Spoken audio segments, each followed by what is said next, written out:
Assalamualaikum warahmatullahi wabarakatuh. Kembali lagi dengan saya Harvey Fernanda pada mata kuliah Enterprise Resource Planning. Pada video kali ini kita akan menjelaskan atau mereview ulang dari pertanyaan-pertanyaan yang ada pada UTS pada minggu lalu.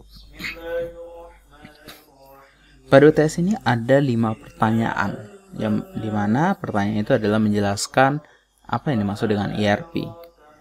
Berikutnya adalah apakah perusahaan perlu menerapkan sistem ERP. Dan ketiga adalah menjelaskan proses bisnis pada area fungsional perusahaan. Keempat adalah menjelaskan perkembangan sistem ERP SAP. Dan kelima adalah bagaimana sistem ERP menyelesaikan masalah pada accounting dan laporan finansial yang terjadi pada sistem yang tidak terintegrasi. Pertama kita akan membahas atau mereview untuk pertanyaan pertama, apa yang dimaksud dengan ERP, dan jelaskan sejarah perkembangan sampai pada saat ini. Yang pertama untuk ERP itu sendiri adalah Enterprise Resource Planning. Jika seandainya kita berbicara dengan ERP, itu bukan sebuah software, tapi hanya sebuah sistem. Tapi kalau kita berbicara dengan software ERP atau software sistem ERP, baru itu akan mengarahkan kepada sebuah software. Jadi kalau ERP itu hanya sebuah perencanaan resource pada perusahaan. Bagaimana kita merencanakan untuk resource tersebut. Dan untuk sistem ERP adalah sebuah core software yang digunakan oleh perusahaan untuk mengintegrasikan dan mengkoordinasikan informasi dari setiap area bisnis. Dan ERP ini dari singkatannya adalah Enterprise Resource Planning, yang pengucapannya itu dengan ERP ya. Ini akan membantu organisasi proses bisnis di perusahaan menggunakan database umum dan alat pelaporan manajemen secara bersama-sama. Yang proses bisnis itu adalah sekumpulan kegiatan yang mengambil satu atau lebih jenis input dan menciptakan outputnya, seperti adalah laporan dan perkiraan atau perkiraan ya. Ini di mana untuk laporan dan perkiraan ini itu bernilai bagi perusahaan. Untuk software ERP ini tentunya akan mendukung operasi proses bisnis yang efisien dengan mengintegrasikan tas-tas yang terkait, baik itu sales, marketing, manufaktur, logistik, accounting, bahkan itu kepegawaian di seluruh bisnis perusahaan. Selain integrasi pada lintas fungsional ini, ERP itu adalah jantung dari sebuah perusahaan. Perusahaan akan dihubungkan oleh sistem ERP ini dengan menggunakan berbagai metode-metode yang ada untuk mengkoordinasikan proses bisnis dengan konsumen, bahkan supplier mereka. Lalu bagaimana dengan perkembangan ERP atau sejarah ERP? ERP bisa dikatakan berawal dari manufaktur atau perusahaan manufaktur, karena pada konsep sistem informasi yang terintegrasi itu dimulai dari terbentuknya proses bisnis pada pabrik. Software manufaktur muncul dan berkembang itu sejak tahun 1960-an sampai 1970-an. Berkembangnya sistem inventory tracking sederhana menjadi software material recruitment planning atau disingkat dengan MRP. Dan MRP ini adalah metodologi penjadwalan produksi yang menentukan waktu, jumlah, proses produksi, dan purchase order release untuk memenuhi jadwal produksi utamanya. Perangkat lunak ERP itu memungkinkan seorang manajer pabrik untuk merencanakan produksi dan kebutuhan bahan baku mereka dengan metode work background dari perkiraan penjualan prediksi penjualan di masa depan. Manajer pabrik pertama-tama tentunya melihat ramalan atau prediksi dari pemasaran dan penjualan tentang permintaan pelanggan. Dan kemudian melihat jadwal produksi yang diperlukan untuk memenuhi permintaan itu. Dan menghitung bahan baku yang diperlukan untuk memenuhi tingkat produksi yang diperlukan.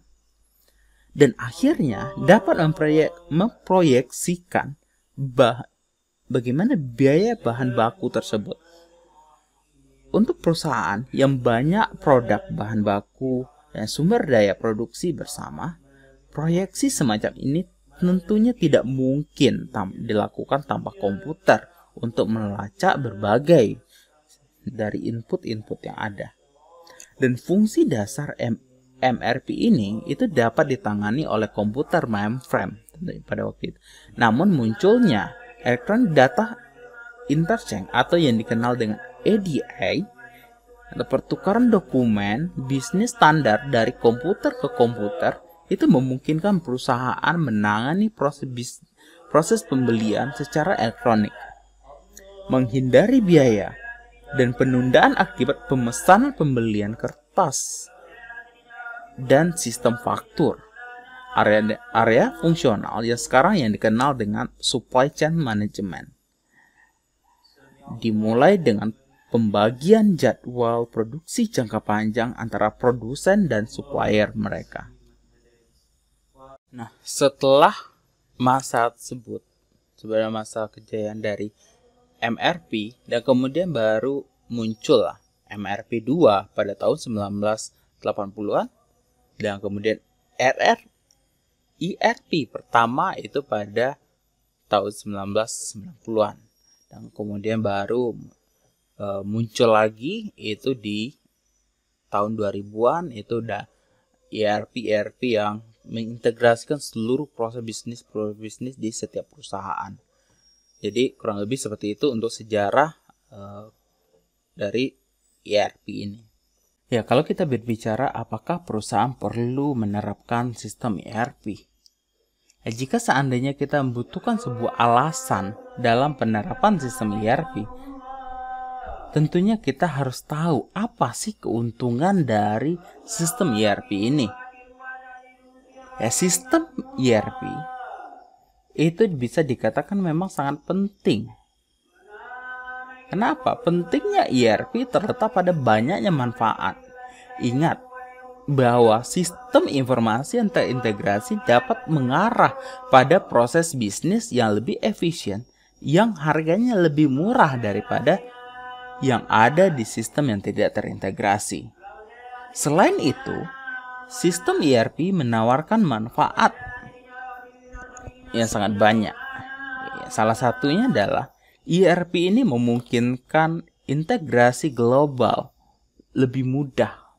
Hambatan nilai tukar mata uang, bahasa, dan budaya ini dapat dijembatani oleh sistem secara otomatis, sehingga data dapat diintegrasikan melalui lintas batas internasional. Dan kemudian ERP ini itu juga mengintegrasikan people and data sambil menghilangkan kebutuhan untuk memperbarui dan memperbaiki banyak sistem komputer yang terpisah. Nah, seperti contoh itu adalah pada satu titik sebuah perusahaan Boeing itu memiliki sistem kurang lebih 450 sistem data yang memasukkan data ke dalam proses produksinya. Perusahaan sekarang memiliki sistem tunggal untuk merekam data-data produksi yang ada di situ. Dan juga manfaat lain itu adalah ERP ini memungkinkan manajemen untuk benar-benar mengelola operasi, bukan hanya memonitoringnya. Misalnya tanpa ERP, untuk mendapatkan jawaban how are we doing gitu. Tentunya kita akan membutuhkan pengambilan data dari setiap unit bisnis dan kemudian menganalisis data itu untuk gambaran yang komprehensif dan terintegrasi. Sistem ERP itu sudah memiliki semua data yang memungkinkan manajer untuk fokus pada peningkatan proses, Fokus ini akan meningkatkan manajemen perusahaan secara keseluruhan dan membuat organisasi lebih mudah beradaptasi ketika diperlukan perubahan.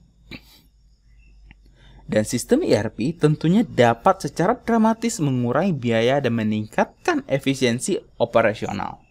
Ya, kita lanjutkan pada pertanyaan berikutnya. Sebutkan dan jelaskan proses bisnis pada masing-masing area fungsional perusahaan. Ya, kalau kita berbicara dengan proses bisnis dan area fungsional, itu sangat banyak di suatu perusahaan. Semakin besar sebuah perusahaan, tentunya proses bisnis dan area fungsionalnya juga semakin banyak.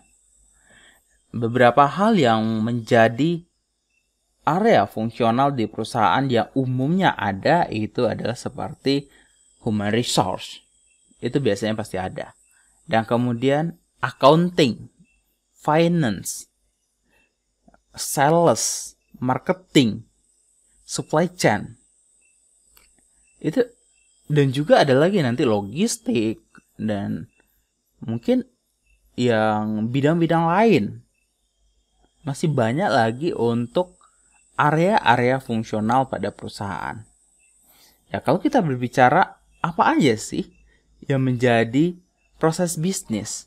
Kalau kita berbicara dengan proses bisnis adalah aktivitas-aktivitas apa saja yang ada pada area fungsional tersebut.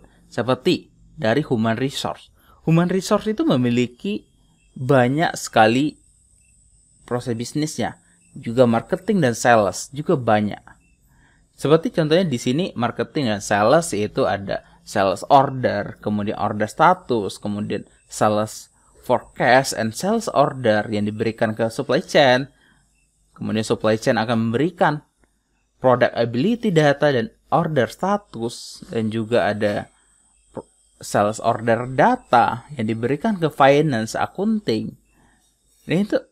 Dan juga nanti marketing dan sales itu akan memberikan kebutuhan atau informasi terkait dengan bagian sales, yang terkait dengan bagian-bagian karyawannya, mungkin butuh orang baru atau perlu pengurangan orang atau perlu mempromosikan orang karena sudah kinerja sudah bagus. Itu banyak untuk proses-proses yang ada pada marketing and sales. Dan kemudian juga ada supply chain. Supply chain ini akan memberikan informasi-informasi terkait dengan rencana produksi, material, inventory kepada accounting. Dan juga akan memberikan informasi-informasi kepada product ability, data, dan order statusnya. Dan juga legal recruitment dan job information kepada human resource. Dan juga order material bahan baku dan packaging kepada bagian supplier. Mereka akan mengelola hal-hal seperti itu. Dan banyak lagi proses-proses bisnis yang ada pada divisi atau area fungsional ini. Seperti accounting lainnya. Di accounting itu ada beberapa hal yang menjadi pekerjaannya atau proses bisnis, seperti cost and profit analysis, legal recruitment and job information, payroll, benefit, expense data, kemudian invoice and credit memo, dan juga sales data and manufacture cost analysis yang diberikan kepada masing-masing departemen atau area fungsional yang ada pada perusahaan. Dan masih banyak lagi untuk proses bisnis yang dilakukan oleh accounting dan finance ini. Dan human resource tentunya terlibat dengan semua orang-orang yang menjadi karyawan di suatu perusahaan ini. Seperti contoh itu adalah kebutuhan perekrutan yang diberikan kepada semua divisi, dan mereka di sini akan memberikan data gaji, bonus, legal recruitment, dan job informasi kepada accounting. Dan kemudian ke marketing and sales ini akan memberikan informasi legal recruitment dan job information juga. Dan sama ke supply chain management. Ini memang lebih fokus pada pengelolaan sumber daya manusia yang ada di perusahaan ini. Pertanyaan berikutnya adalah kita diminta untuk menjelaskan perkembangan sistem ERP SAP. Kalau seandainya untuk perkembangan sistem ERP SAP ini, ERP SAP itu diawali pada tahun 1972 dengan nama R/1, yaitu dengan sebuah komputer mainframe waktu itu dengan menggunakan DBMS. Dan kemudian berkembang pada tahun 1979 itu muncul R/2, itu masih menggunakan komputer mainframe juga. Dan di sini itu sudah menggunakan tradisional RDBMS. Di tahun 1992 muncul R/3 atau R3. Ini sudah menerapkan konsep client server. Ini tapi masih menggunakan tradisional RDBMS. Di tahun 2013 itu muncul Suite HANA. Ini sudah masuk kepada sistem cloud. Ini menggunakan database SAP HANA. 2015, 16 dan 17 itu sudah masuk kepada S/4, S4 gitu ya. Ini menggunakan database HANA, dan ini juga sudah bisa diakses dari mobile, dari platform lain. Jadi tidak harus menggunakan komputer. Bahkan dari smartphone kita bisa akses gitu. Karena ini sudah berbasis cloud computing di sini. Nah, itu untuk perkembangan dari SAP ERP. Dan kemudian kita lanjutkan pada jelaskan bagaimana sistem ERP dapat menyelesaikan masalah-masalah pada accounting dan laporan finance yang terjadi pada sistem yang tidak terintegrasi. Jadi dianalogikan ini adalah sistem yang tidak terintegrasi, bagaimana sistem ERP ini dapat menyelesaikan masalah pada proses yang konvensional tersebut ya gitu. Ya, kalau seandainya kita melihat dari sistem konvensional, sistem yang belum terintegrasi, tentunya memang sangat rumit.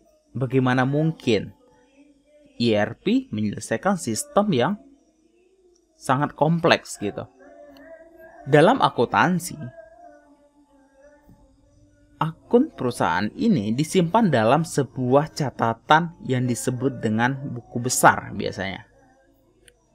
Dalam sistem SAP ERP, input ke dalam buku besar ini terjadi bersamaan dengan transaksi bisnis dalam modul-modul tertentu.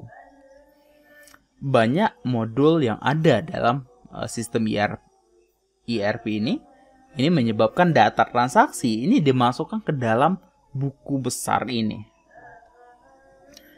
Di mana untuk sistem-sistem atau modul itu adalah ada yang modul sales and distribution, kemudian ada modul material manajemen, kemudian ada finance accounting, controlling, human resource, asset management gitu. Itu yang diintegrasikan kepada sistem accounting ini. Tapi memang fokus untuk accounting itu semua modul-modul yang ada itu akan menggunakan sistem accounting.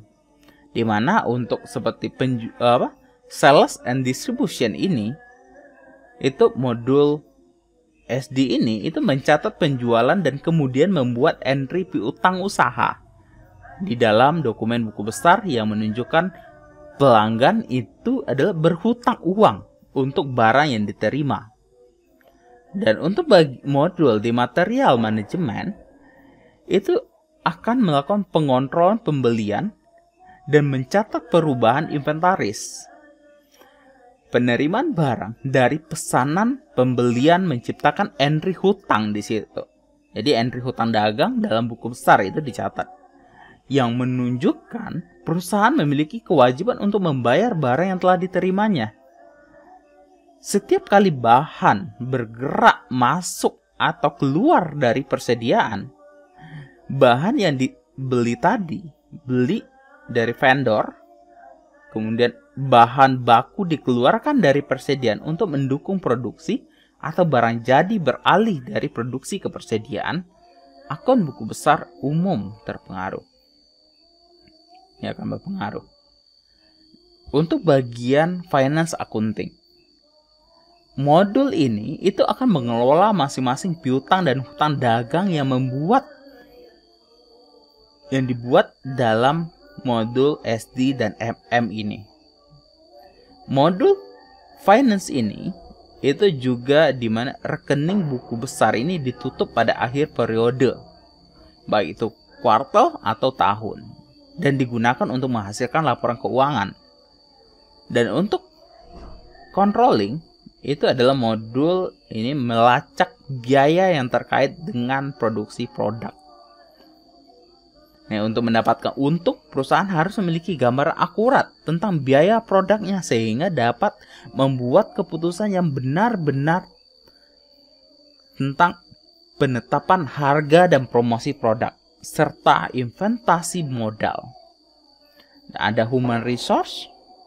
Human resource juga melibatkan bagian accounting. Modul pada human resource ini itu mengelola perekrutan, kompensasi, pemutusan hubungan kerja, pemutusan itu baik kontrak maupun karyawan tetap ya. Dan modul human resource ini juga mengelola manfaat dan menghasilkan payroll nanti atau penggajian. Dan terakhir adalah aset manajemen. Modul aset manajemen ini mengelola pembelian aset tetap dan depresiasi yang terkait dengan aset yang ada. Itulah bagaimana sistem ERP ini menyelesaikan masalah-masalah pada sistem yang tidak terintegrasi tersebut. Ya, berakhirnya dalam penjelasan pertanyaan yang terakhir ini, berakhir juga penjelasan ini.